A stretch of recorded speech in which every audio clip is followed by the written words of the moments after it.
हा, तुम्हाला दिसत आहे हे नोट्स दिसत आहे आणि मी दिसत आहे सगळ्यांना? येस, ठीक आहे. कोणी उत्तर देत नाही म्हणजे दिसत असेल. चला, ओके. तर आता आज आपण चर्चा करणार आहे पॉझिटिव्हिजम इन हिस्ट्री, इतिहासामधला प्रत्यक्षवाद कशाला म्हणायचं. तर प्रत्यक्षवादाचा अर्थ काय आहे, कुठल्या परिस्थितीमध्ये प्रत्यक्षवादी विचारसरणीचा विकास झाला होता, प्रत्यक्षवादी विचारवंत कोणकोणते आहे, आणि लिओपोल्ड रांके हा एक महत्वाचा इतिहासकार होता जर्मनीचा. त्यांनी प्रत्यक्षवादी इतिहास लेखनाला कशा प्रकारे योगदान दिलं आहे, तसं त्या प्रत्यक्षवादी इतिहास लेखनाचं इतिहासाला कशा प्रकारचं योगदान आहे आणि त्याच्यामधल्या काही त्रुटी असतील तर त्रुटी, या सगळ्या गोष्टीची चर्चा आता आपण याच्या पुढे करणार आहे.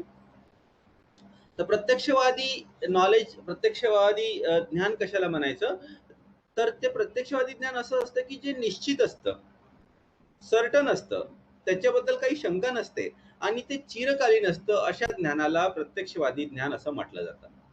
तर प्रत्यक्षवाद काय आहे की जे ज्ञान आपण एक लॉजिकल, एक कारण, एक विचार करून आणि त्याच्याबद्दल आपण जेव्हा लिहितो की, आणि ज्याचे प्रूफ असतात, जे आपण आपल्या ज्याला म्हणतात ना सेन्सरी ऑर्गन, डोळे, जिव्हा, स्किन, याच्या माध्यमातून जे आपण ऑब्झर्व करतो आणि ज्याचे प्रूफ असतात, त्या ज्ञानालाच प्रत्यक्ष ज्ञान म्हटलं जातं, त्यालाच पॉझिटिव्ह नॉलेज म्हटलं जातं. उदाहरणार्थ तुम्हाला सांगतो, मेटल जर का असलं, धातूचा गोळा जर का असला, त्याला जर का आपण गरम केलं तर ते एक्सपांड होईल, ते एक्सपांड होईल. हे एक प्रत्यक्ष ज्ञान झालं, कारण ते प्रत्यक्ष ज्ञान आपण ऑब्झर्व केलेलं आहे, सायंटिस्टने ऑब्झर्व केलेलं आहे. ते प्रत्यक्ष ज्ञान आपल्याला केव्हा पण प्रूव्ह करता येतं. कुठल्याही लॅबोरेटरीमध्ये जाऊन तुम्ही धातूचा गोळा जर का गरम केला तर तो प्रसरण पावेल, हे निश्चित आहे. तर या ज्ञानाला प्रत्यक्ष ज्ञान म्हटलं जातं. म्हणजे असं ज्ञान की ज्याला आपण व्हेरीफाय करू शकतो, त्याचे आपला जो प्रूफ आहे त्याला प्रत्यक्ष ज्ञान म्हटलं जातं. ज्या ज्ञानाला आपण प्रूव्ह करू शकत नाही ते ज्ञान प्रत्यक्षवादी ज्ञानाच्या बाहेर झालं, प्रत्यक्षवादी ज्ञानामध्ये ते येत नाही. उदाहरणार्थ ईश्वराबद्दलची संकल्पना किंवा शरीरामध्ये आत्मा असणं. तर असं जे एक आतमधून एखाद्या गोष्टी जेव्हा आपल्याला फील होतात, ज्या गोष्टीला काही प्रूव्ह नाही, त्याला काही ज्ञान प्रत्यक्षवादी ज्ञानाच्या चौकटीमध्ये ते काही ज्ञान येत नाही. आणि त्याच्यानंतर प्रत्यक्षवाद आपल्याला सांगतं की human knowledge cannot go beyond human experience. मनुष्याचा जो अनुभव असतो, एक्सपिरियन्स असतो, त्याच्या पलीकडे प्रत्यक्षवादी ज्ञान काही जाऊ शकत नाही. तर प्रत्यक्षवादी ज्ञानाची जी ग्रोथ झाली, जो विकास झाला, तो कशा पद्धतीने झाला हे आता मी तुम्हाला सांगतो. 14व्या-15व्या शतकामध्ये काय झालं की युरोपमध्ये पुनर्जागरणाची सुरुवात झाली आणि या पुनर्जागरणाने रॅशनॅलिटी, विवेक बुद्धीला खूप महत्वाचं स्थान दिलं आणि या विवेक बुद्धीमुळे बऱ्याचशा गोष्टीचं लिखाण झालं. पण काय होतं ना, मनुष्याचं जे व्यक्तिमत्व असतं ते विवेक बुद्धी आणि इमोशन, ज्याला रिझन आणि इमोशन ज्याला म्हणतो ना, ह्या दोन्ही गोष्टीचं मिलन असतं. त्यामुळे एकदमच रॅशनल आपण होऊ शकत नाही आणि एकदमच इमोशनल जर का झालं तर ते पण प्रॉब्लेम आहे. तर एकदमच रॅशनल, एकदमच विवेक बुद्धीने विचार करूनच लिखाण करायचं, अध्ययन करायचं, ह्या गोष्टीचा माणसाला तिटकारा यायला लागला आणि त्याचीच रिॲक्शन म्हणून काय झालं की युरोपमध्ये रोमॅन्टिसिझमचा पिरियड आला. रोमॅन्टिसिझमचा पिरियड म्हणजे कसं की जे काही ज्ञान असतं त्याला एक रोमॅन्टिक पद्धतीने प्रस्तुत करण्याचा प्रयत्न करण्यात आला. उदाहरणार्थ इतिहास लेखन जर का करायचं असलं तर ऐतिहासिक एखादा राजा किंवा एखादा सरदार असायचा, त्याला खूप रोमॅन्टिक पद्धतीने प्रस्तुत करण्यात यायचं. त्यांनी लढ्या लढलेल्याचं वर्णन खूप रोमॅन्टिक पद्धतीने करण्यात यायचं. खूप रोमॅन्टिक पद्धतीची कविता लिहिल्या गेली. याला म्हणतात पिरियड ऑफ रोमॅन्टिसिझम. पण काय झालं की मनुष्याचा स्वभाव एक्स्ट्रीमली रॅशनल पण राहू शकत नाही, एक्स्ट्रीमली रोमॅन्टिक पण राहू शकत नाही. कुठल्याही गोष्टीला एकदम कडेला गोष्ट केली की मनुष्य तिथून परत येण्याचा प्रयत्न करतो, म्हणजे समाज तिथून परत येण्याचा प्रयत्न करतो. तर तसंच इथे सुद्धा झालं. जेव्हा रोमॅन्टिसिझमचा प्रभाव खूप जास्त वाढला आणि इतिहास लेखन सुद्धा रोमॅन्टिसाइज झालं, तर खरा इतिहास कोणता आणि दंतकथात्मक इतिहास कोणता हे आपण जाणून घ्यायला पाहिजे, अशी विचारसरणी विकसित झाली. आणि तेव्हाच दंतकथात्मक इतिहास बाजूला सोडून आपण खरा इतिहास शोधून काढायला पाहिजे. या विचारसरणीतूनच पॉझिटिव्हिजम, प्रत्यक्षवाद हा अस्तित्वात आला. तर इतिहासच नाही, इतर सगळ्या क्षेत्रामध्ये आपण हे जे रोमॅन्टिसिझम जे आहे ते दूर करून प्रत्यक्ष मनुष्याचं जीवन कसं आहे किंवा त्याने काय अनुभवलं आहे हे आपण लिहायला पाहिजे, शोधून काढायला पाहिजे. आणि ते आपल्या ज्याला साधनं असतात, आपल्याजवळ एव्हिडन्सेस त्या गोष्टीची पाहिजे. अशा विचारसरणी जेव्हा अस्तित्वात आली तर त्यालाच प्रत्यक्षवादी विचारसरणी म्हणतात. तर प्रत्यक्षवादी विचारसरणीमध्ये तुम्हाला एक 2-3 गोष्टी लक्षात ठेवावं लागेल. प्रत्यक्षवादी ज्ञान म्हणजे काय? असं ज्ञान की ज्याला प्रूफ आहे, जे आपण प्रूव्ह करू शकतो. प्रत्यक्षवादी ज्ञानाने रोमॅन्टिक गोष्टीला, तसंच ज्या गोष्टी आपण प्रूव्ह करू शकत नाही, उदाहरणार्थ ईश्वरवाद, ईश्वर आहे की नाही, सगळ्या गोष्टी ईश्वराच्या मर्जीप्रमाणे होतात, या सगळ्या गोष्टीला दूर करण्याचा प्रयत्न करून ज्या गोष्टी मनुष्य स्वतः अनुभव करतो, ज्या गोष्टी मनुष्य स्वतः ऑब्झर्व करतो, त्या गोष्टीलाच इतिहासामध्ये किंवा ज्ञान निर्मितीमध्ये स्थान द्यायला पाहिजे. त्यालाच प्रत्यक्षवाद असं म्हणतात. जर काही डेफिनेशन तुम्हाला समजली नसेल तर तुम्ही चॅट बॉक्समध्ये आपले क्वेश्चन टाका, ते आपण शेवटी घेऊ. तर काय गोष्ट होती की ज्याच्यामुळे हे प्रत्यक्षवाद उदयास आला? एक तर उदाहरण मी एक तर एका एका कारणाची आपण चर्चा केलीच आहे की कसं आधी एनलाइटनमेंटचा होता पिरियड, ज्याच्यामध्ये रॅशनॅलिटी खूप आली, मग मग त्याची रिॲक्शन झाली, रोमॅन्टिसिझम आला, आणि मग रोमॅन्टिसिझमच्या विरुद्ध रिॲक्शन म्हणजे पॉझिटिव्हिझम आला. आणि मग आपण पाहतो की 19व्या शतकामध्ये ऐतिहासिक गोष्टीकडे बऱ्याच वेगवेगळ्या दृष्टिकोनातून पाहायला गेला आणि वेगवेगळे विचारसरणी इतिहास लेखनामध्ये अस्तित्वात आली. त्याच्यामध्ये म्हणतात की रोमॅन्टिक इतिहास, नॅशनलिस्टिक इतिहास, आपल्या देशप्रेम वाढवण्याच्या दृष्टीने लिहिलेला इतिहास, पॉझिटिव्हिस्ट जसं की हा आता आपण चर्चा करणार आहोत, सायंटिफिक इन्व्हेस्टिगेशन करून लिहिलेला इतिहास, आणि मार्क्सिस्ट विचारसरणी, ह्या सगळ्या विचारसरणी अस्तित्वात आल्या. 18व्या शतकामध्ये science and technology was making rapid progress in Europe. युरोपमध्ये सायन्स अँड टेक्नॉलॉजीचा विकास फार मोठ्या प्रमाणात सुरू झाला होता, आणि तिथे मग अशी विचारसरणी अस्तित्वात आली की हे सायंटिफिक दृष्टिकोन जो आहे तो ज्ञान प्राप्तीसाठी एक आवश्यक दृष्टिकोन आहे. आणि मग लोकांमध्ये ही विचारसरणी उदयास लागली की जे काही ज्ञान आपल्याला मिळवायचं आहे तो एक सायंटिफिक दृष्टिकोनातून, शास्त्रोक्त दृष्टिकोनातून अध्ययन करायला पाहिजे. आणि तो पण एक फॅक्टर होता की ज्याच्यामुळे पॉझिटिव्हिझम, प्रत्यक्षवाद हा जास्त वाढीस लागला, उदयास आला आणि वाढीस लागला. वेल, तत्कालीन इतिहास लेखनामध्ये ज्या उणिवा होत्या त्याच्या विरुद्धची एक रिॲक्शन सुद्धा पॉझिटिव्हिझम होती. तत्कालीन जे एक लेखक होते प्रोफेसर जे पी गुच यांनी एक जो ग्रंथ लिहिला, history and historian of 19th century, आणि त्याच्यामध्ये त्यांनी इतिहास लेखनामधल्या उणिवा काय होत्या हे सांगितल्या. 4 प्रमुख उणिवा त्यांनी सांगितल्या. सगळ्यात पहिले, the belief system of human life is control by divine. म्हणजे काय? कुठली तरी दैवी शक्ती हे मनुष्याच्या जीवनाला कंट्रोल करतं, हा जो एक विश्वास आहे त्याच्यामुळे एक सायंटिफिक इतिहास लेखन होत नाही. उदाहरणार्थ एखाद्या युद्धाचंच वर्णन घ्या. युद्ध आपण देवाच्या कृपेने जिंकलो किंवा देवाची मर्जी राहिली नाही, देव आपल्यावर नाराज झाला म्हणून आपण हारलो, असं जर का विधान एखाद्या इतिहासकारांनी केलं तर त्या युद्धाच्या जिंकण्यामागचे किंवा हारण्यामागचे सायंटिफिक रिझन, खरी कारण काय होती हे शोधून काढण्याची प्रवृत्ती त्या इतिहासकारामध्ये राहणार नाही. आणि म्हणूनच हा जो दैववाद होता, हा दैववाद ज्ञान निर्मितीच्या मार्गातला एक मोठा अडसर आहे असं जी पी गुच असं म्हणतात. दुसरं जो शॉर्टकमिंग, दुसरी जी कमी त्यांनी इतिहास लेखनामध्ये सांगितली ती होती की सोर्सेस उपलब्ध नसायचे. आर्काईव्ह मध्ये जी जुनी कागदपत्र, जुने रेकॉर्ड जे ठेवले जातात तशा पद्धतीच्या आर्काईव्ह तेव्हा जास्त अस्तित्वात नव्हत्या. आणि ज्या राजे महाराजा आणि जुने सरदार यांच्याकडे जे कागदपत्र वगैरे असायची, ती कागदपत्र ती सर्वसाधारणतः लोकांना ओपन करून देत नव्हते. ते आपल्या घरामध्ये लपवून ठेवायचे, त्यांना वाटायचं ही आपली संपत्ती आहे. आणि त्यामुळे काय व्हायचं की इतिहास लेखनाला मुबलक प्रमाणामध्ये साधने ही उपलब्ध नसायची. तसंच अब्सेन्स ऑफ क्रिटिकल ॲटिट्यूड, एक तार्किक दृष्टिकोनातून भूतकाळाकडे बघण्याचा जो दृष्टिकोन असतो त्याचा विकास झालेला नव्हता. तसंच नंबर 4, इतिहास हे कशा पद्धतीने अध्ययन करायचं आणि कशा पद्धतीने त्याचं लेखन करायचं, कशा पद्धतीने साधने हाताळायची, या गोष्टीचं ट्रेनिंग कुठेही दिलं जात नव्हतं. तर हे 4 महत्वाचे शॉर्ट कमिंग जी पी गुच यांनी सांगितले. आणि या सगळ्या कारणांमुळे काय झालं होतं ना की 18व्या शताब्दीपर्यंत, 18व्या सेंचुरीपर्यंत इतिहासामध्ये सत्य आहे की नाही हे कोणी पडताळून पाहत नव्हतं. Concept of history writing was not clear, आणि इतिहास हा खरं तर साहित्याचाच एक भाग आहे असं म्हटलं जायचं. त्याच्यामध्ये एक उणीव आणखी महत्वाची होती की बघा, आपण आजच्या कालखंडामध्ये राहतो. आपण जर का छत्रपती शिवाजी जे आजपासून 300 वर्षापूर्वी होते त्यांचं जर का आकलन आपण आजच्या विचारांनी करण्याचा प्रयत्न केला तर त्या आकलनामध्ये आपण चुकू. उदाहरणार्थ शिवाजी हे प्रोग्रेसिव्ह होते, पण त्यांनी स्त्रियांची एक सुद्धा शाळा काढली नाही, हे विधान बरोबर होईल का? कारण तत्कालीन कालखंडामध्ये स्त्रियांनी शाळेत जाणं ही विचारसरणीच अस्तित्वात झालेली नव्हती आणि शिवाजी निश्चितच त्या एका कालखंडामध्ये त्याचं लालन पोषण झालेलं होतं.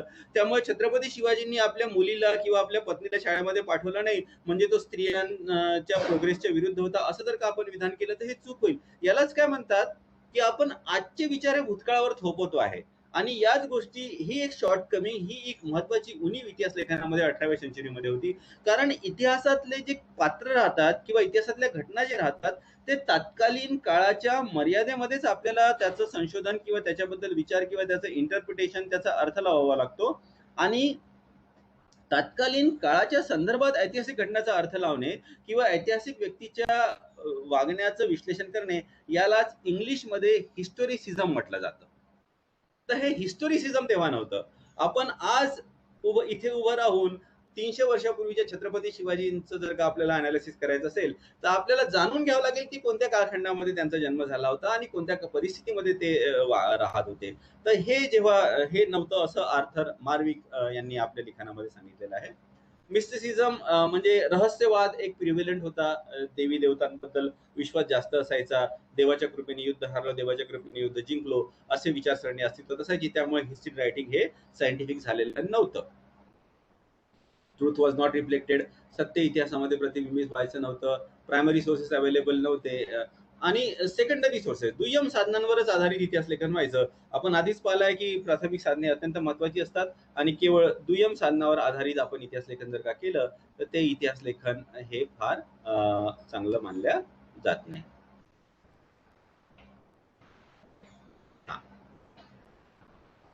त्याच्यानंतर इतिहास लेखनाला सिस्टमॅटिक ट्रेनिंग देणारी विद्यापीठामध्ये कुठलंही विद्यापीठ नव्हतं जे की इतिहास लेखन आणि इतिहास संशोधनाबद्दल सिस्टमॅटिक ट्रेनिंग देईल आणि इतिहासाला तितकंसं महत्व दिलं जायचं नाही. 19व्या शतकामध्ये या सगळ्या गोष्टी विरुद्ध रिॲक्शन झाली आणि लोकांनी मग सायंटिफिक दृष्टिकोनातून प्रायमरी सोर्सेस हे स्टडी करण्याचा प्रयत्न केला आणि हिस्ट्रीशी रिलेटेड जे सब्जेक्ट आहे ते त्यांनी रेग्युलरली स्टडी करण्याचा प्रयत्न केला आणि सगळ्यात सुरुवातीला या गोष्टीमध्ये एक इतिहास लेखनाला किंवा जनरल ज्ञान निर्मितीला एक सायंटिफिक आधार देण्याचा जो प्रयत्न केला तो दोन व्यक्तींनी केला.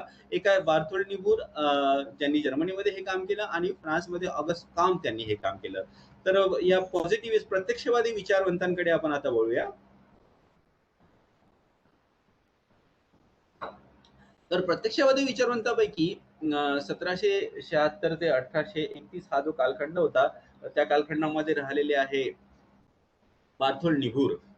तुम्हाला लिव्ही आठवत असेल, आपण जेव्हा रोमन हिस्टोग्राफी बद्दल चर्चा केली तेव्हा आपण लिव्ही चा उल्लेख तिथे आलेला आहे, लिव्ही बद्दल आपण चर्चा केलेली आहे.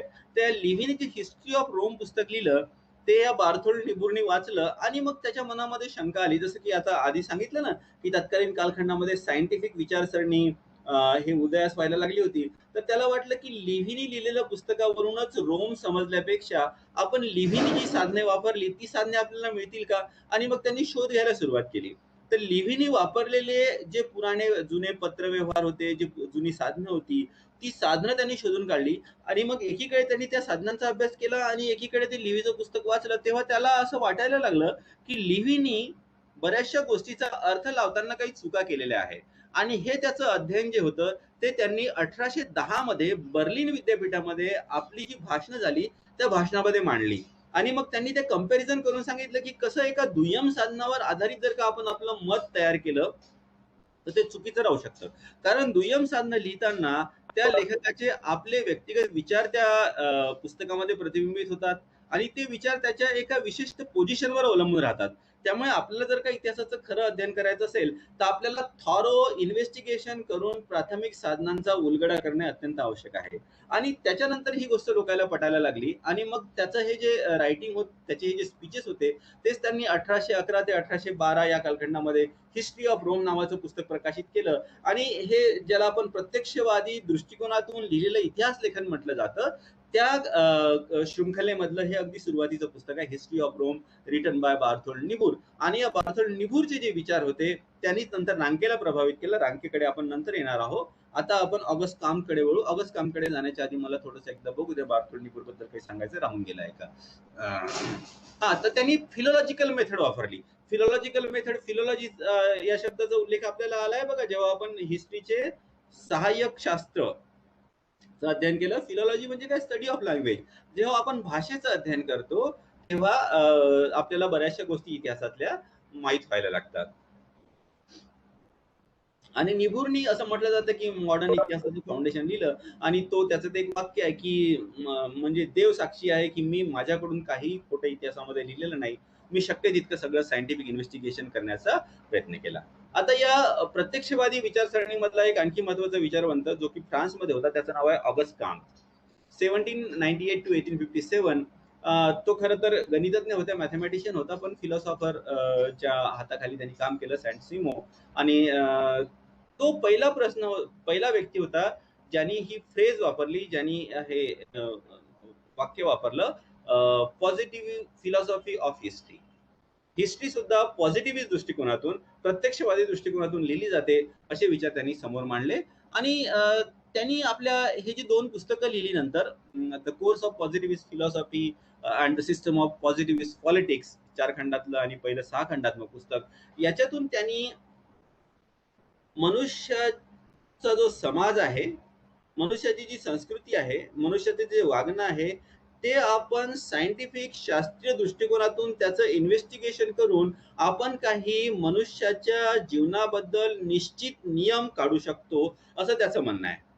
उदाहरणार्थ सायन्सचे जसे नियम राहतात की आपण एका धातूच्या गोळ्याला गरम केलं की त्याचं प्रसरण होईल, तो एक्सपांड होईल. हा एक सायन्सचा नियम आहे जो की आपण ऑब्झर्व करून, आपण म्हणजे सायंटिस्टनी ऑब्झर्व करून तो लिहून काढला आणि तो सगळीकडे खरा ठरतो. तसंच हा म्हणतो, ऑगस्ट काम्प म्हणतो की मनुष्याचा जो वागणं आहे भूतकाळातलं त्याचा रेकॉर्ड आपल्या समोर आहे आणि त्या घटनांचं आणि मनुष्याच्या स्वभावाचं जर का आपण विश्लेषण केलं तर काही निश्चित नियम आपण मनुष्य स्वभावाबद्दल काढू शकू. उदाहरणार्थ तुम्हाला जर का आठवत असेल, आपण अरब हिस्ट्रोग्राफी वाचताना आपण इब्न खल्दून बद्दल वाचलं आणि इब्न खल्दूननी जे सायक्लिक सक्सेशन ऑफ सिव्हिलायझेशन जे म्हटलं होतं, तो काय म्हणतो की वाळवंटात राहणारे लोक हे अत्यंत कष्टाळू असतात आणि हे कष्टाळू लोक जे प्लेन एरियावर एका उपजाऊ जमिनीवर राहणाऱ्या लोकांना हरवतात, कारण ते उपजाऊ जमिनीवर राहणारे लोक हे आळशी झालेले असतात.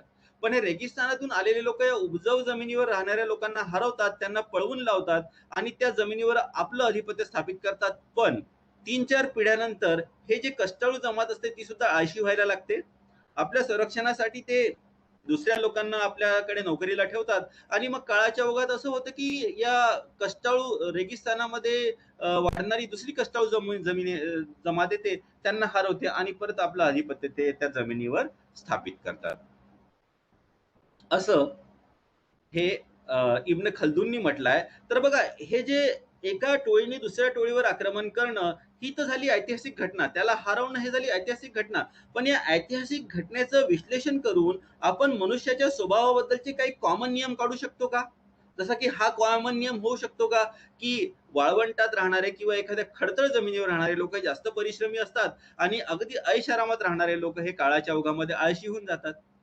हा एक नियम झाला मनुष्य स्वभावाबद्दल. तर मी तुम्हाला एक खूप सिंपल उदाहरण दिलं, तर ऑगस्ट काम्प हेच सांगण्याचा प्रयत्न करतो की मनुष्याच्या इतिहासाचा आणि मनुष्याच्या समाजाचं सखोल अध्ययन जर का आपण केलं तर असे काही कॉमन नियम आपल्याला काढता येतात. आलं का तुमच्या लक्षात? जास्त तुम्हाला कॉम्प्लिकेटेड वाटत असेल तर तुम्ही प्रश्न टाका तिथे, आपण तो पण नंतर चर्चेला घेऊ.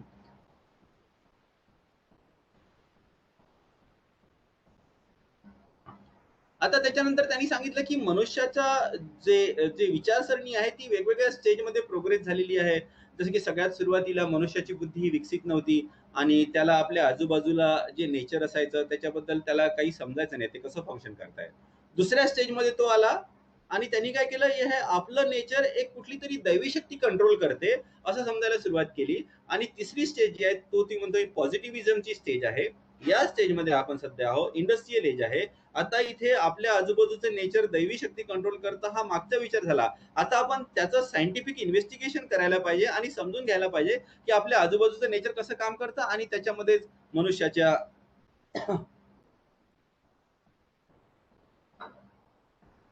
वागण्याबद्दल सुद्धा आपण सायंटिफिक इन्व्हेस्टिगेशन करू शकतो असं तो म्हणतो. तसंच तो सांगतो की हे तर झालं मनुष्याच्या विचारसरणीबद्दल. समाजाची सुद्धा जडणघडण ही 3 प्रकारे होत असते. सगळ्यात सुरुवातीला, अगदी सुरुवातीला जेव्हा माणसाला काही समजत नव्हतं आपल्या आजूबाजूच्या नेचरबद्दल, तेव्हा तर समाज अस्तित्वातच नव्हता. पण नंतर जेव्हा मनुष्यानी आपल्या आजूबाजूचं नेचर ही दैवी शक्ती कंट्रोल करतं असा विचार करायला आला, तेव्हा ती दैवी शक्ती एक रेग्युलेटरी मेकॅनिझम झाली, ज्यांनी की समाजाला कंट्रोल करण्याचा प्रयत्न केला आणि तेव्हाच समाज अस्तित्वात आला. तर सगळ्यात सुरुवातीला ही थिओलॉजिकल म्हणजे दैविक विचारावर आधारित जो समाज असतो, त्या समाजामध्ये मिलिटरी पॉवर खूप स्ट्रॉंग असते. जे काही मिलिटरी पॉवर करते तेच सगळ्या गोष्टी प्रमाण मानल्या जातात. त्याच्यानंतर जो जो फेज आला त्याच्यामध्ये मेटाफिजिकल फिलॉसॉफिकल डिस्कशन जास्त व्हायचं, फिलॉसॉफिकल विचारसरणी जास्त व्हायची आणि या कालखंडामध्ये काही नियम आले. आणि याच्यानंतरचं जे युग आहे त्याला तो पॉझिटिव्हिस्ट सायंटिफिक युग म्हणतो, की ज्या कालखंडामध्ये इंडस्ट्रीज आल्या आणि माणसाची विचारसरणी पॉझिटिव्हिस्ट झाली. म्हणजे काय, प्रत्यक्ष जर का गोष्ट असली आपल्या समोर तरच त्या गोष्टीला ज्ञान मानायचं. ज्या गोष्टीला प्रत्यक्ष प्रमाण नाही, ज्या गोष्टी आपण ऑब्झर्व करू शकत नाही, त्या गोष्टीला ज्ञान म्हणून म्हटलं जाणार नाही, असं पॉझिटिव्हिस्ट आपल्याला सांगण्याचा प्रयत्न करतात. तर याच स्टडीला तो सायन्स ऑफ सोशिओलॉजी म्हणतो.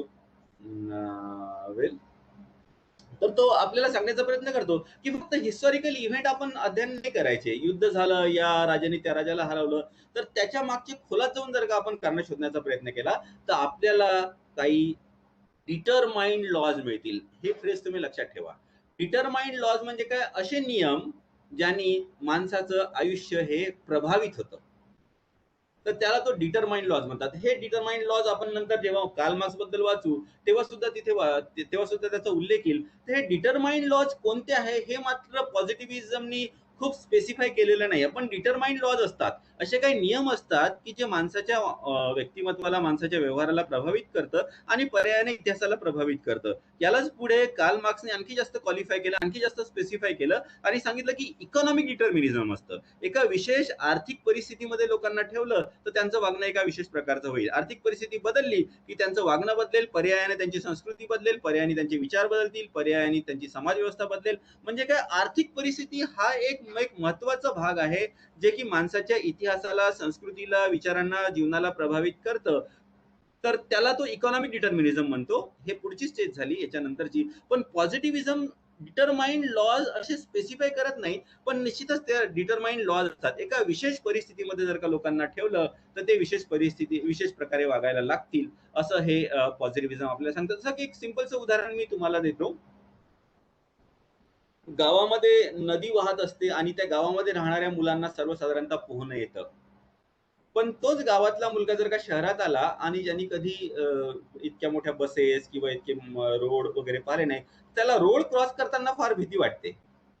तसं त्याचे विपरीत झालं. शहरामध्ये राहिलेला मुलगा तो रोड क्रॉस सहज करून जाईल. पण त्याला जर का गावात पाठवलं आणि त्याला सांगितलं की बाबा आमच्या इथे अंघोळीला घरी आम्ही अंघोळ करत नाही, सगळेच नदीवर जातो. तर नदीवर जाऊन पोहण्याची त्याला भीती वाटेल जर का त्याला पोहणं येत नसेल तर. स्विमिंग पूलमध्ये पोहणं वेगळं, नदीमध्ये पोहणं वेगळं.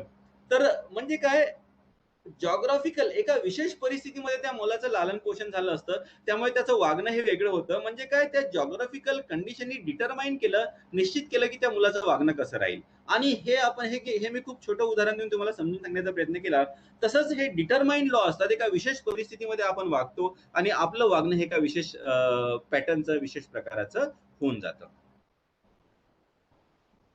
आणि मनुष्याच्या या वागण्याचं आपण अध्ययन करू शकतो त्याच पद्धतीने, ज्या पद्धतीने आपण एक नॅचरल फिनॉमिना स्टडी करतो. आपण ज्या पद्धतीने नदीचं अध्ययन करतो, झाडाचं अध्ययन करतो, मेटलचं अध्ययन करतो, त्याच पद्धतीने आपण मनुष्याचं अध्ययन डिटॅच होऊन करू शकतो, असं ऑगस्ट काम म्हणतो. Determine law. त्यांनी रिऑर्गनायझेशन ऑफ सोसायटी नावाचं एक पॉम्पलेट पण लिहिलं. त्याच्यामध्ये त्यांनी आणखी आपला जो प्रत्यक्षवादी जो दृष्टिकोन होता तो आणखी समजावून सांगितला. हा, आता त्याचा आणखी एक विचार आहे. डिटरमाइंड लॉस तर मी तुम्हाला सांगितलं आहे. त्याच्यानंतरचा त्याचा विचार कोणता आहे ते मी तुम्हाला सांगतो. त्याला फ्रेज मध्ये म्हटलंय systematic subordination of imagination to observation. म्हणजे काय, इमॅजिनेशन हे जास्त महत्वाचं आहे की ऑब्झर्वेशन जास्त महत्वाचं आहे. इमॅजिनेशन म्हणजे काय, तुमच्या आतमधून येणारा विचार, तुम्ही बऱ्याचशा गोष्टी इमॅजिन करतो आपण. आणि ऑब्झर्वेशन म्हणजे काय, जे तुम्हाला बाहेरून दिसतं, जे तुम्ही ऑब्झर्व करता, नोंद करून ठेवता. तर पॉझिटिव्हिजम मध्ये काय महत्वाचं असेल विचार करा बरं. इमॅजिनेशन महत्वाचं आहे की ऑब्झर्वेशन महत्वाचं आहे.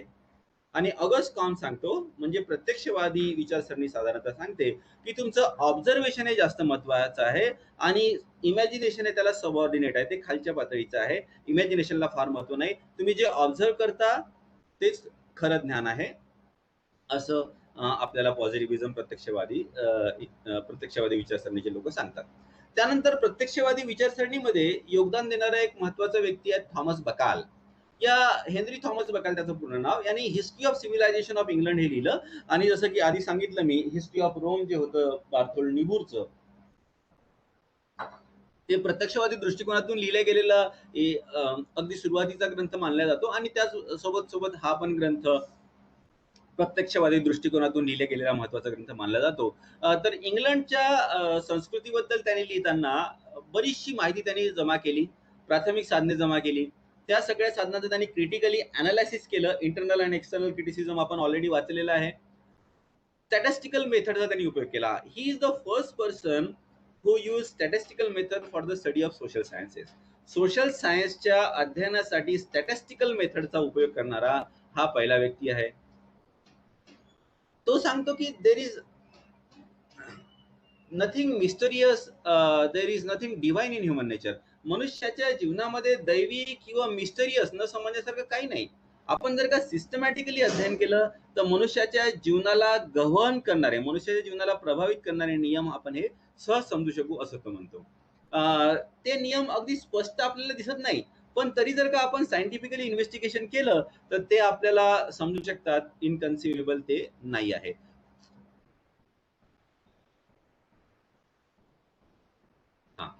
त्यामुळे फक्त इव्हेंटवरच आपण अध्ययन न करता त्या इव्हेंटच्या खाली जाऊन मनुष्याच्या जीवनाला प्रभावित करणारे नियम आपण शोधून काढायला पाहिजे असं हा आपल्या पुस्तकामध्ये म्हणतो. त्यानंतर याच्यामध्ये एक महत्वाचा व्यक्ती होता, तो होता एडवर्ड गिबन. एडवर्ड गिबननी decline and fall of Roman empire नावाचा ग्रंथ लिहिला आणि त्याच्यामध्ये सुद्धा त्यांनी बरंच इन्व्हेस्टिगेशन करून कोणकोणती साधनं वगैरे वापरली हे त्यांनी लिहून आपल्या समोर ठेवलं आहे.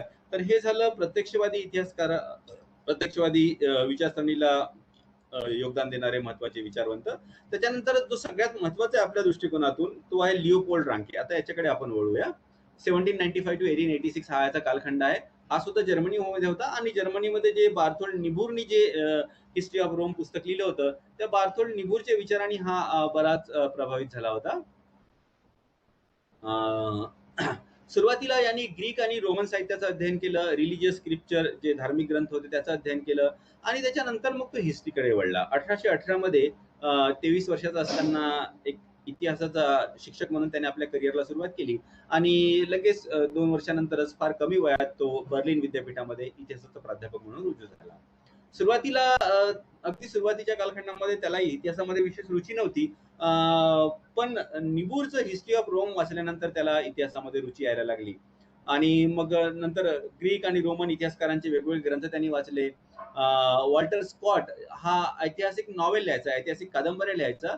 तर वॉल्टर स्कॉटच्या कादंबऱ्यांनी तो बराच प्रभावित झाला होता, पण मग त्याला वाटायला लागलं की या वॉल्टर स्कॉटच्या कादंबऱ्यांमध्ये दंतकथा आणि इतिहास याचं फार मोठ्या प्रमाणात मिश्रण झालेलं आहे आणि त्याच्यामुळे आता आपण ओरिजिनली इतिहास कसा होता दंतकथा बाजूला सरून इतिहासाचं अध्ययन करायला पाहिजे. आणि म्हणूनच मग तो सांगतो की नंतर आता मला निबूरचं पुस्तक वाचल्यानंतर मला जाणवायला लागलं की real life is more interesting than fiction. म्हणजे काय, कथा कादंबऱ्या ज्याच्यामध्ये इमॅजिनेशन असतं त्याच्यापेक्षा real life is more interesting.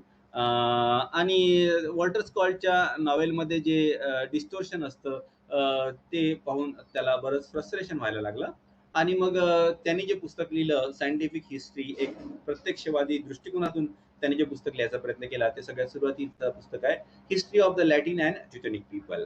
And या पुस्तकाच्या Teutonic is an area, Latin म्हणजे ती भाषा होती, तर लॅटिन आणि टिटोनिक लोकांचा इतिहास त्याने लिहिला. आणि या पुस्तकाच्या प्रस्तावनेमध्ये आणि शेवटी अपेंडिक्स ज्याला म्हणतो आपण परिशिष्ट, याच्यामध्येच त्यांनी आपल्या इतिहासाबद्दलच्या संकल्पना फार स्पष्टपणे सांगितलेल्या आहे.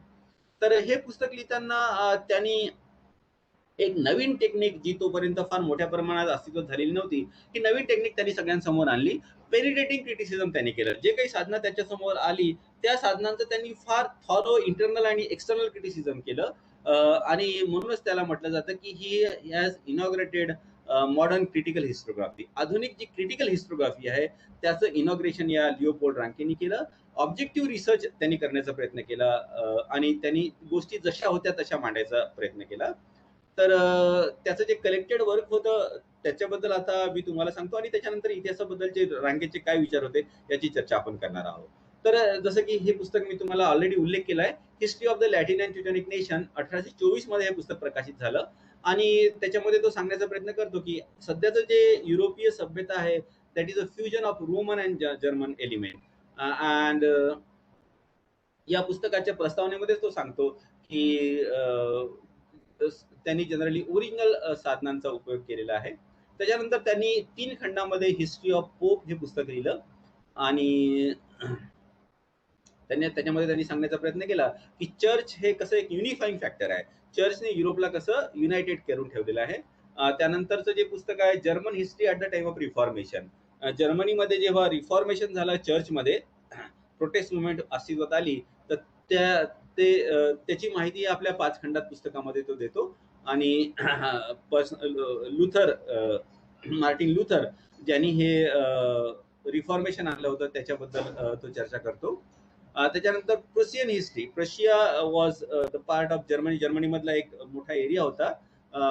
तर प्रुशियन हिस्ट्रीवर त्यांनी 9 पुस्तके लिहिलेली आहे खूप सायंटिफिक इन्व्हेस्टिगेशन करून. History of France. फ्रान्स आणि जर्मनी हे 2 देश आहे आणि या 2 देशांमध्ये नेहमी संघर्ष सुरू राहतो. पण हा जर्मनीचा जरी असला तरी फ्रान्सच्या इतिहासाला यांनी न्याय देण्याचा प्रयत्न केला आहे. हे एक महत्वाचं कॉन्ट्रीब्युशन आहे पॉझिटिव्हिस्ट प्रत्यक्षवादी इतिहासकाराचं, ज्याच्यामध्ये ते वस्तुनिष्ठता आणण्याचा प्रयत्न करतात, ऑब्जेक्टिव्हिटी आणण्याचा प्रयत्न करतात. Then origin of the war of revolution. French revolution बद्दल त्यांनी हे पुस्तक लिहिलेलं आहे. त्याच्यानंतर त्यांनी हे सगळं केल्यानंतर त्यांनी हिस्ट्री ऑफ वर्ल्ड हे लिहिण्याचा प्रयत्न केला, युनिव्हर्सल हिस्ट्री. तेव्हा त्याचं वय ऑलरेडी 83 वर्षाचं होतं आणि 1880 मध्ये पहिले 2 खंड प्रकाशित झाले. त्यांनी ग्रीस आणि अर्ली रोम बद्दलच्या इतिहासाबद्दल ते सांगतं.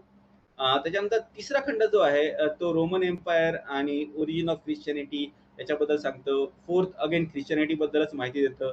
5th जर्मन लोकांचं जे मायग्रेशन झालं त्याच्याबद्दल माहिती देतं. 6th जे होतं ते ओटो हा जो राजा होता जर्मनीचा त्याच्याबद्दल माहिती देतं आणि 7वा खंड मात्र तो कंप्लीट करू शकला नाही. तो 1886 मध्ये त्याचा मृत्यू झाला. पण या सगळ्या पुस्तकांव्यतिरिक्त जे की प्रत्यक्षवादी विचारसरणीवरून लिहिलेलं आहे, थोडक्यात सांगायचं म्हणजे काय, खूप सायंटिफिक इन्व्हेस्टिगेशन करून, साधनांचं विश्लेषण करून ज्या गोष्टीला प्रूफ मिळते त्याच गोष्टी त्या पुस्तकामध्ये आपल्याला मिळतात. त्याच्यातून दैववादाला अगदी बाजूला सारलेला आहे. बघा, ख्रिश्चनिटीचं त्यांनी अध्ययन केलं पण तरी सुद्धा दैववाद त्यांनी बाजूला सारण्याचा प्रयत्न केला आहे.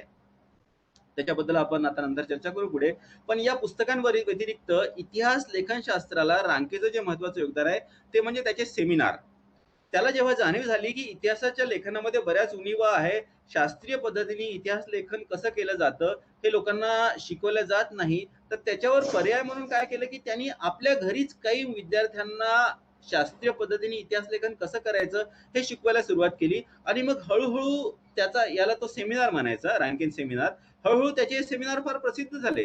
मग फक्त जर्मनीतूनच नाही तर पूर्ण युरोपातून विद्यार्थी त्याच्याकडे जात होते, त्याचे सेमिनार अटेंड करत होते आणि शास्त्रीय पद्धतीने इतिहास लेखन कसं करायचं हे शिकून येत होते. आणि रांकेपासून शिकूनच सगळ्यात आधी जर्मनीमध्ये हे शास्त्रीय पद्धतीने इतिहास लेखनाचं लोकांनी स्वीकृत केलं विद्यापीठामध्ये आणि त्याच्यानंतर संपूर्ण युरोपमध्ये शास्त्रीय पद्धतीने इतिहास लेखनाची सुरुवात किंवा इतिहास लेखनाची पद्धतीला स्वीकृत करण्यात आलं. तर 1824 ते 1871 त्याच्यामध्ये कितीतरी सेमिनार यांनी दिले. अमेरिकेतले इतिहासकार सुद्धा त्याच्याकडे जाऊन त्याची शास्त्रीय पद्धत शिकण्याचा प्रयत्न करत होते. या व्यतिरिक्त त्याला युरोपमध्ये पण वेगवेगळ्या ठिकाणी बोलावल्या गेलं आणि मग युरोपमध्ये वेगवेगळ्या ठिकाणी त्यांनी वर्कशॉप ऑर्गनाईज करून तिथल्या लोकांना, तिथल्या विद्यार्थ्यांना शास्त्रीय पद्धतीने इतिहास लेखन कसं करायचं ते शिकवण्याचा प्रयत्न केला. आणि त्याचा मुख्य उद्देश हा असायचा की शास्त्रोक्त चांगल्या पद्धतीने इतिहास लेखन कसं करायचं, इतिहास लेखनामध्ये काय चुका होऊ शकतात हे लोकांना याची जाणीव व्हायला पाहिजे. तर इतिहासाबद्दल रांकेचं जे ओपिनियन होतं त्याच्याबद्दल आता आपण चर्चा करूया. हे त्याचं पुस्तक, त्याचे जे सेमिनार, त्याचे जे वर्कशॉप, त्याचं जे लिखाण, या सगळ्या गोष्टीतून एक आपण ज्याला म्हणू ना अनालिसिस करून इतिहासाबद्दल त्याचे काय विचार होते आता आपण जाणून घेऊया. सगळ्यात पहिला विचार आहे की we should have a historicity. हा शब्द आधी पण आलेला आहे. हिस्टोरिसिटी म्हणजे काय? ऐतिहासिक घटना आणि ऐतिहासिक व्यक्ती यांचं वागणं हे त्या ऐतिहासिक संदर्भात समजणं, आजच्या कालखंडाचे विचार त्यांच्यावर न लादणं. आपण जेव्हा ऐतिहासिक पात्रांना जज करतो, अनालिसिस करतो, तेव्हा आजचे विचार हे आपल्या विचारांना प्रभावित करतात आणि आपण त्या दृष्टिकोनातूनच इतिहासाकडे बघतो.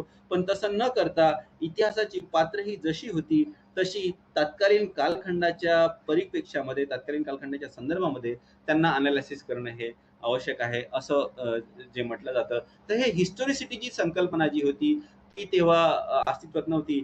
ही हिस्टोरिसिटीची संकल्पना त्यांनी अस्तित्वात आणण्याचा प्रयत्न केला आणि हे इतिहास लेखनामध्ये महत्वाचं आहे असं तो म्हणतो.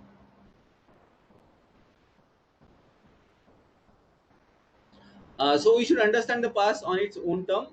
इतिहास जसं होतं तसं आपण समजण्याचा प्रयत्न केला पाहिजे. तसंच ऐतिहासिक घटना किंवा ऐतिहासिक पात्राबद्दल आपण कुठलाही व्यक्तिगत जजमेंट करायचा प्रयत्न करायला नको. उदाहरणार्थ आधीचं जे मी उदाहरण दिलं की छत्रपती शिवाजींनी आपल्या मुलींना किंवा आपल्या पत्नीला शाळेत पाठवलं नाही म्हणजे ते स्त्री शिक्षणाचे विरोधी होते, हे खूप मूर्खपणाचं विधान होईल. कारण आपण आजच्या परिप्रेक्ष्यामध्ये आजच्या सामाजिक परिस्थिती ही लक्षात ठेवून त्या दृष्टीने आपण छत्रपती शिवाजीला अनालिसिस करण्याचा प्रयत्न करतो आहे. त्यामुळे ऐतिहासिक पात्रांवर आपण कुठलेही जजमेंट पास करू नये, निष्कर्ष त्यांच्याबद्दल काढू नये की हा व्यक्ती असा होता, हा व्यक्ती असा होता. ते जसे होते तसेच्या तसे लिहून ठेवा आणि जे वाचताय त्यांना आपला निष्कर्ष काढू द्या, असं तो म्हणतो. नेक्स्ट पॉइंट आहे, ही वॉज अ इम्पेरिसिस्ट. इम्पेरिसिस्ट म्हणजे काय? ज्या गोष्टी, परत इथे थोडं रिपिटेशन होत आहे पण तरी मी सांगतो कारण या गोष्टी कन्सेप्च्युअल आहे, आयडिया तुमच्या क्लिअर व्हायला पाहिजे. He was an इम्पेरिसिस्ट. इम्पेरिसिस्ट म्हणजे काय? ज्या गोष्टीचे तुम्हाला इम्पेरिकल एव्हिडन्सेस म्हणजे काय? असे एव्हिडन्सेस, असे प्रूफ, असा पुरावा जो तुम्ही दाखवू शकता, त्याला म्हणतात इम्पेरिकल एव्हिडन्सेस. तर असे पुरावे ज्या ज्ञानाचे तुम्ही दाखवू शकतात तेच ज्ञान फक्त लिहिणं, त्याला म्हणतात इम्पेरिसिझम किंवा त्या व्यक्तीला म्हणतात इम्पेरिसिस्ट. So he was an इम्पेरिसिस्ट. साधनांचं सखोल अध्ययन करून ज्या गोष्टीचे विश्वसनीय पुरावे मिळाले त्याच गोष्टी त्यांनी आपल्या इतिहास लेखनामध्ये लिहिल्या आणि म्हणून त्याला इम्पेरिसिस्ट म्हटलं जातं. इम्पेरिसिस्ट शब्द लक्षात ठेवा, हा प्रत्यक्षवादी विचारसरणीमधला एक महत्वाचा शब्द आहे. इम्पेरिसिस्ट म्हणजे फक्त अशा ज्ञान लिहिणं की ज्याचे आपल्या समोर काही पुरावे आहेत. आणि याच्यामध्येच तो म्हणतो, हे प्रत्यक्षवादी विचारसरणीचा एक महत्वाचा विचार होता, नो सोर्स नो हिस्ट्री. तुमच्याकडे साधनं नाही तर मग ते हिस्ट्री पण नाही तुम्ही लिहायला पाहिजे, इमॅजिन करून काहीही लिहायचं नाही, असं तो म्हणतो. हिस्ट्री, आता इथे एक खूप मोठा पॅराडॉक्स आहे बघा, खूप किचकट गोष्ट आहे ही, तुम्ही व्यवस्थित समजून घ्यायचा प्रयत्न करा. मी आधीच रांकेच्या पुस्तकांबद्दल उल्लेख करताना तुम्हाला सांगितलं की त्याने ख्रिश्चनिटीचा इतिहास लिहिला, हिस्ट्री ऑफ पोप लिहिला. आता बघा, जर का रांके म्हणतो की ज्या गोष्टीला प्रूफ नाही ती गोष्ट इतिहासामध्ये लिहायची नाही, तर मग देवाबद्दल आपल्याला प्रूफ सापडतो का? देव आपण प्रूव्ह करू शकतो का? देवाबद्दलचे आपण इम्पेरिकल एव्हिडन्सेस देऊ शकतो का की हा देव आहे? रांके म्हणतो की देव बद्दलचे एव्हिडन्सेस जे आहेत ते आपल्याला इतिहासातच दिसतात. इतिहास ज्या प्रकारे अनफोल्ड होतो, इतिहासाच्या घटना ज्या प्रकारे एकानंतर एक होत जातात, एक देश लयात जातो, दुसरा देश उदयात येतो, एका संस्कृतीचा ऱ्हास होतो, दुसऱ्या संस्कृतीचा विकास होतो. तर ह्या ज्या घटना आहे ह्या देवाच्या मर्जीनुसार होत असतात आणि या इतिहासाच्या घटनातूनच देवाची मर्जी ही स्पष्ट व्हायला लागते, असं विचार तो मांडतो. आणि हे खूप पॅराडॉक्स आहे. एकीकडे तो म्हणतो की आपण पूर्ण रॅशनल असायला पाहिजे आणि दुसरीकडे तो म्हणतो की देवाच्या मर्जीनुसारच हे घटना होतात. तर ही गोष्ट आपण समजून घ्यायला पाहिजे. आपणही रांकेला जज करत नाहीये, कारण रांके स्वतःच म्हणतो की कोणालाही जज करायचं नाही, पण रांकेने जे म्हटलं ते मी तुमच्या समोर मांडतोय आणि तेच तुम्हाला परीक्षेत लिहायचं आहे. तर रांकेच्या विचारातला हा जो पॅराडॉक्स ज्याला म्हणतात ना, ही जे एक थोडीशी कॉम्प्लिकेटेड गोष्ट होती, हे आपण समजून घ्यायला पाहिजे. तुम्हाला नसेल समजलं तर मला परत तुम्ही क्वेश्चन बॉक्स मध्ये क्वेश्चन टाकू शकता. तसंच साधनांचं अध्ययन करताना तो सांगतो की काही साधने ही जास्त महत्वाची असतात, काही कमी महत्वाची असतात आणि हे सगळ्या गोष्टी आपल्याला साधनांचं अध्ययन केल्यावरच समजेल, आणि जे की आपण एक्सटर्नल आणि इंटरनल क्रिटिसिझम मध्ये याचं अध्ययन आपण केलेलं आहे. साधनांचं क्रिटिकल अनालिसिस करायला पाहिजे. स्कॉलरली ऑपरेटर, जेव्हा आपण पुस्तकं लिहितो तेव्हा रेफरन्सेस इथे जरूर द्यायला पाहिजे. आपण कोणती पुस्तकं वाचली, फुटनोट, बिब्लिओग्राफी ह्या गोष्टी जे आपण आता सर्वसाधारणतः इतिहासामध्ये वापरतो त्या सगळ्या गोष्टीचा सुरुवात किंवा त्या सगळ्या गोष्टीचं प्रमुख योगदान हे प्रत्यक्षवादी इतिहासकारांनी आपल्याला दिलेलं आहे. ऑब्जेक्टिव्हिटी, तुम्हाला आधी मी एक उल्लेख दिलेला आहे की तो जर्मनीचा जरी होता तरी फ्रान्सच्या इतिहासाला त्यांनी न्याय देण्याचा प्रयत्न केला आहे आणि यालाच ऑब्जेक्टिव्हिटी म्हणतात, वस्तुनिष्ठता म्हणतात. आपला इतिहासकाराचा कुठलाही पूर्वग्रह हा इतिहास लेखनामध्ये यायला नको. आपल्याला साधने जी सांगतात, जे एव्हिडन्सेस आपल्या पुढे आहे तेच आपण इतिहासामध्ये लिहायला पाहिजे. त्यामुळे इतिहासाने कुठल्याही एका विशिष्ट विचारसरणीचा प्रसारक कधीही बनू नये. त्यांनी फक्त जसं त्याला दिसलं ते लिहिण्याचा प्रयत्न करावा. पण काय झालं, या प्रत्यक्षवादी इतिहास लेखनामध्ये जे उणिवा त्याची चर्चा आपण करणार आहोत, पण एक महत्वाची उणीव काय राहिली की प्रत्यक्षवादी इतिहास लेखन हे साधनांवर आधारित असतं आणि प्रामुख्याने लिखित साधनांवर आधारित असतं आणि लिखित साधने आपल्याला राजनीतिक इतिहासाचीच मिळतात आणि त्यामुळे हे प्रत्यक्षवादी इतिहास लेखन जे झालं त्याच्यामध्ये मोठा हिस्सा हा राजनीतिक इतिहासावर लिहिला गेला आणि त्यांनी सामाजिक, आर्थिक, कल्चरल हिस्ट्री याच्याकडे थोडं दुर्लक्ष जरूर त्यांनी केलं. हा रांके जो होता पॉलिटिकली जरा कन्झर्वेटिव्ह विचाराचा होता. त्याला रिव्हॉल्युशन हे आवडलं नाही, तर राजेशाही व्यवस्था ही फार चांगली व्यवस्था आहे असं त्याचं मत होतं. पर्सनॅलिटी, लोकांचं एक ज्याला म्हणतात ना पर्सनॅलिटी बेस्ड हिस्ट्री त्यांनी लिहिली, जसं की पोपचा इतिहास लिहिला आणि त्याच्यामध्ये पोपचं काय महत्व होतं हे त्यांनी लिहिलं. युनिव्हर्सल हिस्ट्रीवर तो विश्वास करायचा, युनिव्हर्सल हिस्ट्री त्यांनी लिहिण्याचा प्रयत्न केला आणि त्यांनी सांगितलं की एका देशातल्या होणाऱ्या घटनाचा चांगला अर्थ आपण तेव्हाच लावू शकतो जेव्हा त्याची आपण सांगड ही सर्व जगामध्ये होणाऱ्या घटनांशी लावतो. कामनी सांगितल्याप्रमाणे आपण मनुष्याच्या स्वभावाचा अभ्यास करून त्याच्या स्वभावाबद्दल काही आपण एक डिटरमाइन लॉज काढू शकतो, laws that govern the human society. Human सोसायटीला, मनुष्याच्या स्वभावाला, मनुष्याच्या समाजाला गव्हर्न करणारे काही नियम आपण शोधून काढू शकतो. हॅलो, कोणाचा तरी ऑन झालाय स्पीकर, प्लीज बंद करा. बंद केला वाटतं, ठीक आहे, ओके. आणि या सगळ्या गोष्टी त्यांनी इतिहासाबद्दल केल्या, म्हणूनच त्याला फादर ऑफ मॉडर्न हिस्टोग्राफी असं आपण म्हटलं जातं. आणि इतिहासाला तो एक सोशल फिजिक्स म्हणतो. जसं की फिजिक्सचे जे नियम आहे ते सगळीकडे लागू होतात, सायंटिफिक असतात, ते आपण प्रूव्ह करू शकतो. उदाहरणार्थ सिंपल उदाहरण मी वारंवार देतोय की जर का आपण धातूला गरम केलं तर ते एक्सपांड होईल, हा फिजिक्सचा नियम झाला. तसंच इतिहासामध्ये सुद्धा काही निश्चित नियम असतात आणि म्हणूनच इतिहासाला पॉझिटिव्हिस्ट, प्रत्यक्षवादी हे सोशल फिजिक्स असं म्हणतात. आणि या प्रत्यक्षवादी इतिहासकारांनी साधनांचं अध्ययन, साधनांचं संकलन याला फार महत्व दिलं. त्यामुळे सोर्स मटेरियलला कलेक्ट करणं, साधनांचं कलेक्शन करणं आणि त्याचं एडिटिंग करणं ही एक इम्पॉर्टंट ऍक्टिव्हिटी हिस्ट्री रायटिंग मध्ये होऊन गेली. हायपोथिसिस, ज्याला परिकल्पना रिसर्च मध्ये असते, ती परिकल्पना तयार करताना आपण आधीच परिकल्पना करून मग साधनांकडे जाऊ नये, तर साधनांचं अध्ययन करून मग परिकल्पना तयार करावी असं तो आपल्या लिखाणामध्ये सांगतो. त्यालाच म्हणतात डिडक्टिव्ह हिस्ट्री. डिडक्टिव्ह हिस्ट्री म्हणजे काय, आधी अध्ययन करायचं आणि मग निष्कर्ष काढायचे. बरेचदा आपण काय करतो, आधीच निष्कर्ष आपले ठरलेले असतात आणि मग आपण आपल्या निष्कर्षाला समर्थन करणारं इतिहासामध्ये शोधण्याचा प्रयत्न करतो. तर पॉझिटिव्हिझम हा जो प्रत्यक्षवाद होता, याचा इतिहास लेखनाला काय योगदान आहे हे थोडंसं समअप करण्याचा प्रयत्न करतो मी. काही गोष्टी रिपीट जरूर होतील पण ते आवश्यक आहे, कारण हे कन्सेप्च्युअल आहे, हे आयडियाज तुम्हाला समजल्या पाहिजे. या प्रत्यक्षवादामुळे काय झालं की डिटेल हिस्टॉरिकल नॉलेज खूप मोठ्या प्रमाणात तयार व्हायला लागलं. लोकांना साधनांचं महत्व समजलं, लोकांनी साधने जमा करायला सुरुवात केली, त्याला सांभाळून ठेवायला सुरुवात केली, लिटररी अँड आर्किओलॉजिकल साधने. सब्जेक्टिव्ह एलिमेंट म्हणजे काय, एक पूर्वग्रह दूषित असणारं लिखाण हे आता कमी व्हायला लागलं आणि इतिहास लेखनामध्ये वस्तुनिष्ठता ही वाढायला लागली. जनरल लॉज, ह्युमन नेचर बद्दल एक जनरल लॉज आपण शोधून काढण्याचा प्रयत्न हा करायला पाहिजे असं पॉझिटिव्हिझमनी सांगितलं आणि त्यालाच मग नंतर मार्क्स, स्पेंगलर, टॉयनबी यांनी पुढे नेलं. मार्क्स बद्दल अर्थात आपण आता नंतर चर्चा करणार आहोत.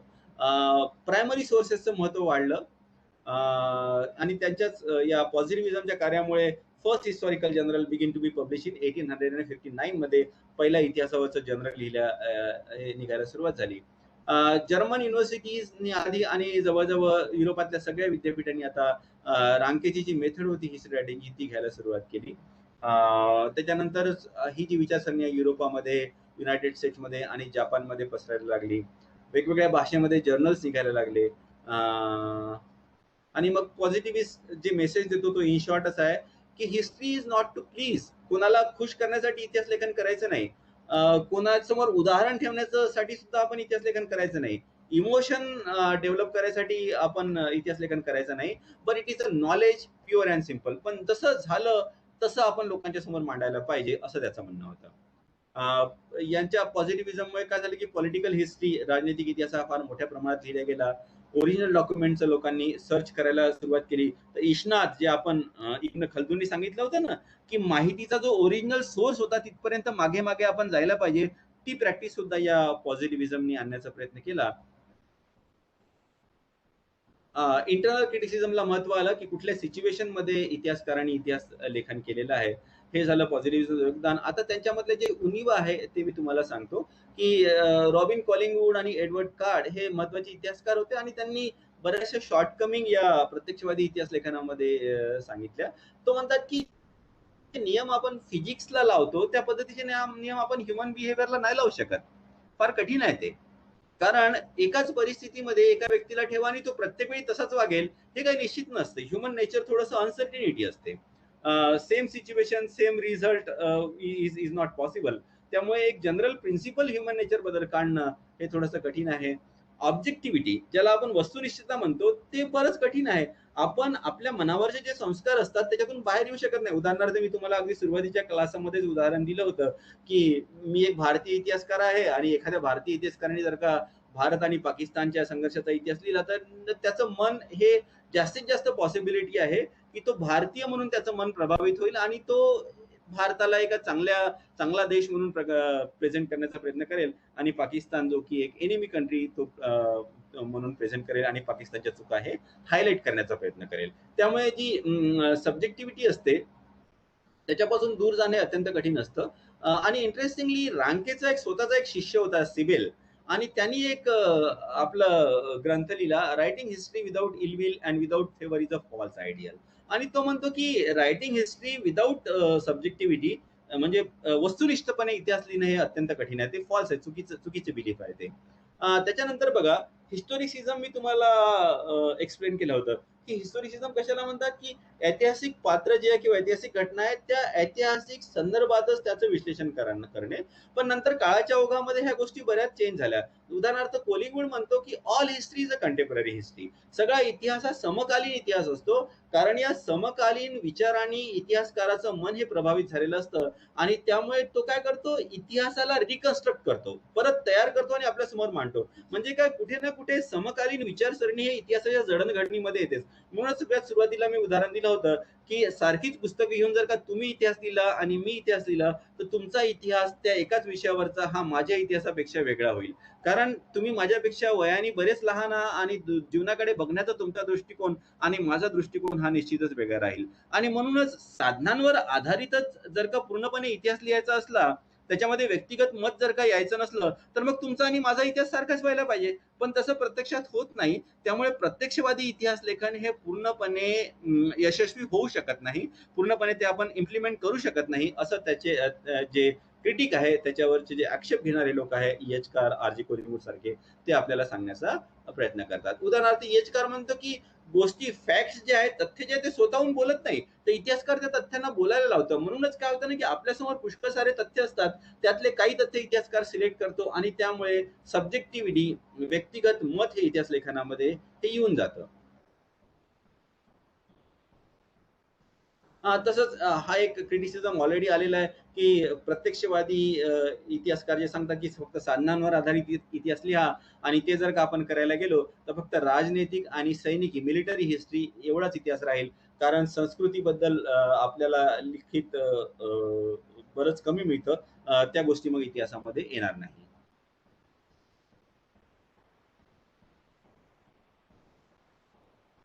हां. त्याच्यानंतर एक महत्वाचा विचार आहे हा रांकेने जसं मांडलं, की आपण ऐतिहासिक पात्रांना किंवा ऐतिहासिक घटनांना आपण जज करायचं नाही. त्यांच्याबद्दल आपलं मत मांडायचं नाही, तर ते जशा होत्या तशा सांगायच्या. याच्यामुळे पण एक चूक होऊ शकते. उदाहरणार्थ हिटलरचं उदाहरण घ्या. हिटलरनी कितीतरी ज्यूची हत्या केली, हे आपण इतिहास लिहिताना जर का याची निर्भत्सना केली नाही, हे हिटलरचं वागणं चुकीचं होतं, असं जर का आपण लिहिलं नाही, तर येणाऱ्या पिढीकडे चुकीचा मेसेज जाईल. उदाहरणार्थ जाती व्यवस्था. भारतातल्या जाती व्यवस्थेने भारतीय समाजाला फार मोठी हानी केलेली आहे. पण ती हानी आपण जर का निदर्शनास आणून दिली नाही, तर मात्र कुठेतरी आपलं चुकेल. त्यामुळे व्हॅल्यू जजमेंट हे कुठेतरी इतिहास लेखनामध्ये येतं. त्यामुळे प्रत्यक्षवादी जसं म्हणतात, की कोणाला जज करायचं नाही, ते प्रत्यक्षात पॉसिबल होऊ शकत नाही. हे ऑलरेडी सांगितलं आहे. भूतकाळातल्या घटनापासून काही नियम काढून भविष्यात हे असं होईल असे निष्कर्ष काढणं सुद्धा चुकीचं होतं. वेल, तर आता एक समअप करतो शेवटी. तर पॉझिटिव्हिजमने एक गोष्ट आपल्याला सांगितली की history is like a science. Science सारखं it is like a social physics. त्यामुळे इतिहासाचं लेखन हे सायंटिफिक इन्व्हेस्टिगेशन करून ज्या गोष्टीचे आपल्याला प्रूफ मिळतात तेच त्याच्यामध्ये लिहायला पाहिजे. विदाउट जजमेंट आपण इतिहासामध्ये हिस्टोरिसिझम करायला पाहिजे. तत्कालीन कालखंडामध्ये ज्या गोष्टी झाल्या ते तत्कालीन समाजाच्या विचारसरणीनेच त्याचं अध्ययन करायला पाहिजे, हे आपल्याला पॉझिटिव्हिजमने सांगितलं. ऑथेंटिसिटी ऑफ सोर्सेस, साधनांचं विश्लेषण, त्याचं सायंटिफिक इन्व्हेस्टिगेशन हे आपल्याला प्रत्यक्षवादी इतिहासकारांनी सांगितलं. आणि ओरिजिनल साधनांचं महत्व काय असतं हे या प्रत्यक्षवादी इतिहासकारांनी आपल्याला सांगितलं. तर इथे हे प्रत्यक्षवादी इतिहास लेखन संपलं. तुम्हाला कुठल्या गोष्टी समजल्या नसतात तर मला विचारा. एक मिनिट. अरे, आवाज बरोबर येत नव्हता का? आवाज जर का बरोबर येत आहे ना? हा, बरं. प्रारंभ डोकणी टाकी. हा, बरं ठीक आहे. तर हा समजलं का आजचा लेसन? थोडस याच्यामध्ये काही गोष्टी किचकट आहे, पण हे तुम्ही दोन्ही नोट्स वाचा, मराठी आणि इंग्लिश मधले, आणि माझं लेक्चर परत ऐका, तर तेव्हा कुठे हे विचारसरणी तुम्हाला समजेल.